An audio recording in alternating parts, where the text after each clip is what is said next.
وابستہ تھے اور را کے پھر ملٹی ڈومین بلیٹین ٹیم میں شامل ہوئے تھے۔ اب یہ ناظرین اس ٹائم پہ پاکستان کی فوج نے جو آپریشن کیا تو ان کو اندازہ تھا نہیں کہ پاکستانی فوج جو ہے، لگ تو ایسے رہا تھا کہ یہ 8-10 دن پورا مہینہ چلے گا، کیونکہ پورے ٹرین کو انہوں نے ہائی جیک کیا تھا اور ساتھ اس میں پیسنجر تھے، اس میں جوان تھے، اور ان کو جو ہے ایک ایک کر کے بلوچ لبریشن آرمی جو ہے وہ مار رہی تھی۔ اور یہ سارا انڈیا کا ایک کھیل تھا، اور اس ٹائم پہ ہم نے انڈیا کی میڈیا کو بھی دیکھا اور انڈیا کے پالیٹیشنز کو بھی دیکھا اور سوشل میڈیا کو بھی دیکھا کہ بڑا گرم تھا اور 24/7 یہی خبریں چل رہی تھی۔ پاکستان نے ناظرین 11 مارچ کو ہی میجر شنکر لال سولنگی اور کیپٹن وجے کمار سمیت 33 دہشت گردوں کو مار دیا تھا۔ پاکستان نے ڈرون حملے بھی کیے تھے، کچھ کی لاشیں ہاسپٹل آ رہی تھی۔ ان کی لاشیں جو ہم نے دیکھا ہے ناظرین، جو خبریں ابھی آ رہی ہیں، جو انویسٹیگیشن سامنے آئی ہے، انٹیلیجنس رپورٹ جو سامنے آئی ہے، اس کے مطابق یہ 13 سے 19 مارچ کے دوران جو لاشیں ہاسپٹل میں آئی ہیں، اس ٹائم تک BYC جو ہے بلوچ یکجہتی کمیٹی جو مارنگ بلوچ کی ہے۔ اب یہاں پہ مارنگ بلوچ کو کیوں دہشت گردوں کا ساتھی ڈکلیئر کیا گیا ہے، اس کی بڑی وجہ بھی ناظرین یہی ہے کہ 13 سے 19 کے دوران جو لاشیں آ رہی تھیں اس میں BYC جو ہے وہ کوئی حرکت وغیرہ نہیں کر رہی تھی، مگر جیسے ہی ان کو اندازہ ہوا کہ 20 مارچ کو میجر شنکر لال سولنگی اور کیپٹن وجے کمار راٹھور کی لاشیں بیچ میں آئی ہیں، 5 افراد کی لاشیں لائی گئی تھی، جو 20 مارچ کو BYC بلوچ یکجہتی کمیٹی نے وہاں پہ مظاہرہ کر کے وہ 5 لاشیں ہاسپٹل سے لے کے گئے۔ اس ٹائم پہ ڈاکٹروں نے بھی اطلاع دی پاکستان کے خفیہ اداروں کو، جو رپورٹ آگے گئی، تھانے پہ گئی، پھر وہاں سے خفیہ اداروں کے پاس رپورٹ گئی کہ اس میں جو ہے 2 ایسے افراد ہیں جن کے کندھے پہ ٹاٹوز ہیں، جو ٹیٹو ہوتے ہیں وہ ان کے کندھے پہ ہیں، تو انفارم کر دیا گیا تھا۔ بہرحال وہ لاشیں جو ہے وہ لے کے گئے تھے تاکہ ان کا DNA پراپر نہ ہو سکے۔ DNA نہ ہونے کے باعث اس میں سے 5 لاشوں میں سے جب ریکور کی گئی تو اس میں 3 لاشیں ریکور کی گئی ہیں اور 2 لاشیں ہماری انٹیلیجنس ایجنسیاں جو ہے وہ ریکور نہیں کر سکیں، اور انہوں نے یہ کہا تھا BYC نے کہ یہ ہم جو ہے لواحقین کو دیں گے اور مسنگ جو پرسنز ہیں یہ وہ ہیں، جبکہ پاکستان کی ریاست کا کہنا تھا کہ یہ جو فیملی کے ممبران ہوں گے ان کو لاشیں دی جاتی ہیں۔ آپ ایک تحریک چلا رہی ہیں BYC کمیٹی آپ کو یہ لاشیں کیسے دی جا سکتی ہیں؟ بہرحال وہ 5 لاشوں میں سے 3 جو ہے وہ خفیہ ایجنسیوں نے اور پولیس نے جو ہے وہ ریکور کر لی تھی، اور 2 لاشیں جو بتائی جا رہی ہیں کہ وہ لے کے گئے تھے پاک ایران بارڈر کی طرف، سمندر کے راستے کی طرف۔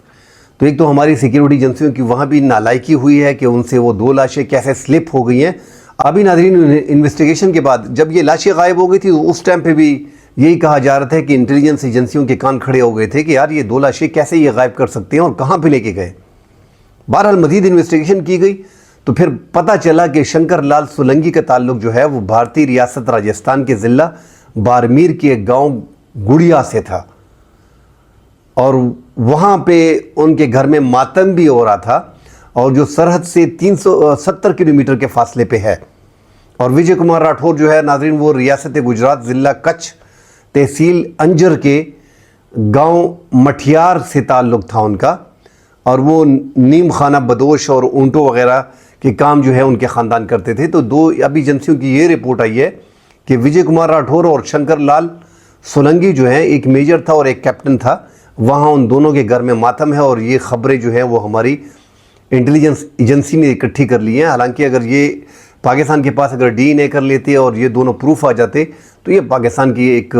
بہت بڑی کامیابی تھی اس ٹائم پہ بھی۔ پھر بہرحال ناظرین پاکستان نے جو ٹرین ہائی جیکنگ کے کیس کو یکدم ایک آدھ دن میں 48 گھنٹوں میں 72 گھنٹوں میں پاکستان نے ختم کیا، تو یہ پاکستان کی بہت بڑی کامیابی تھی۔ انڈیا کو لگ رہا تھا کہ 10 12 15 دن جائے گا، مگر پاکستان نے سنائپرز استعمال کیے اور بڑے طریقے سے اس کو جو ہے وہ مینیج کیا۔ جو زرار پاکستان کا کمانڈوز گروپ تھا انہوں نے باقاعدہ اس میں حصہ لیا، اور SSGS کمانڈوز سے، اور آسانی سے پاکستان نے سنائپرز نے ان کو جو ہے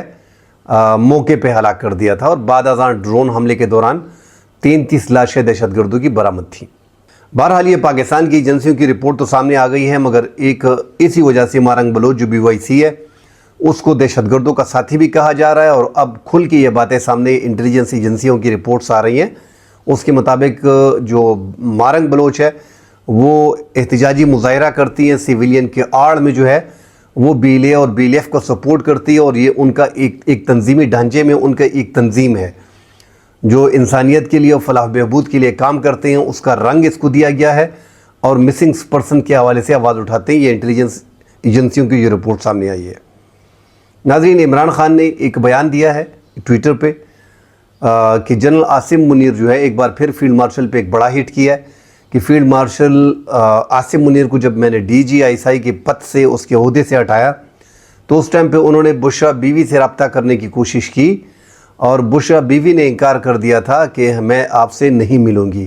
اسی لیے یہ فیلڈ مارشل عاصم منیر جو ہے یہ بدلہ لے رہا ہے، اور میری بیوی کو بے گناہ ہے، گھریلو خاتون ہے، اور اس کو جیل میں ڈالا ہوا ہے.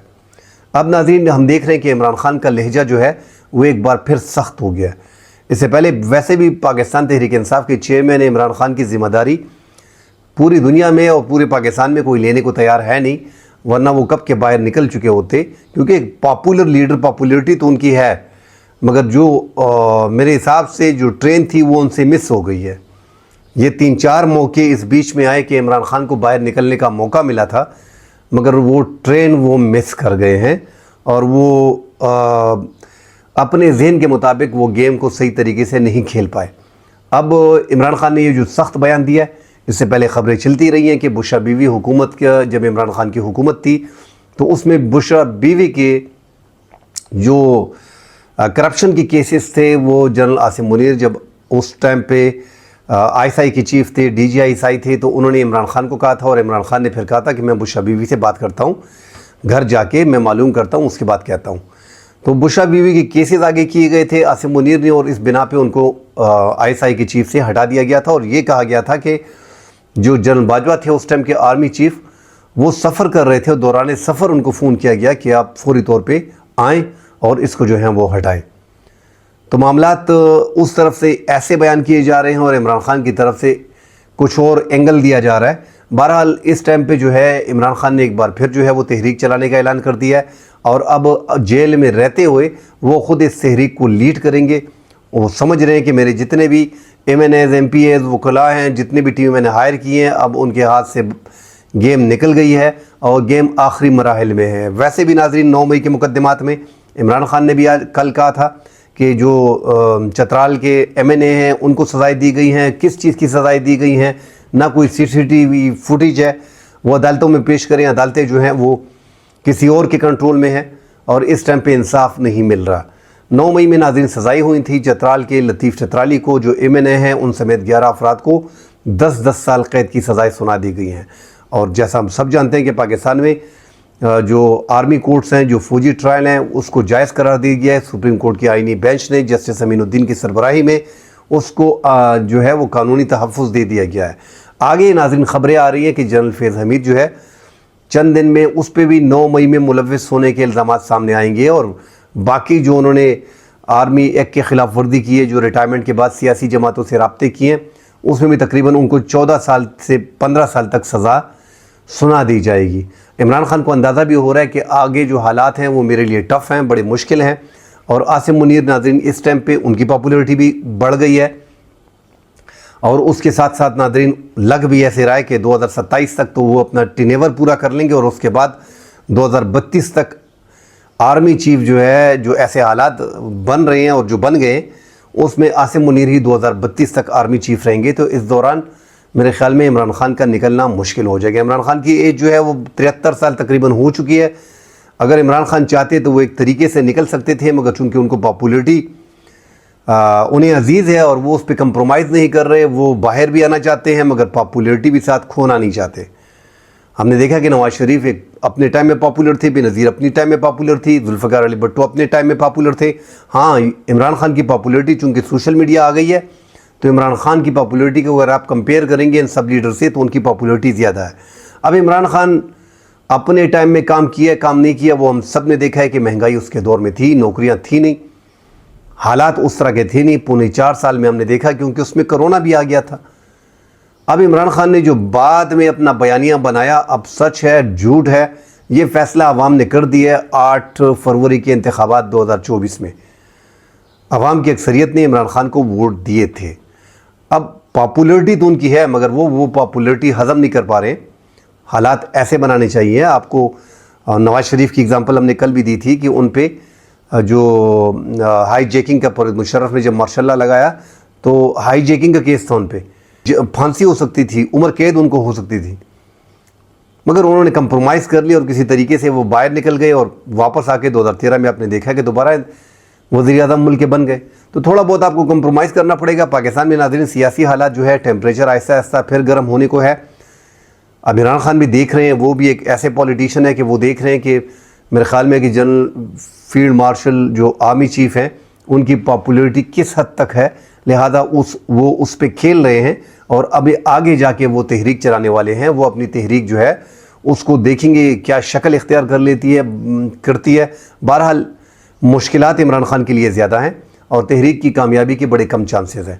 آگے ناظرین مزید ڈیٹیل آئیں گی تو اس پہ بات کریں گے. فی الحال کے لیے اجازت دیجیے. اللہ حافظ.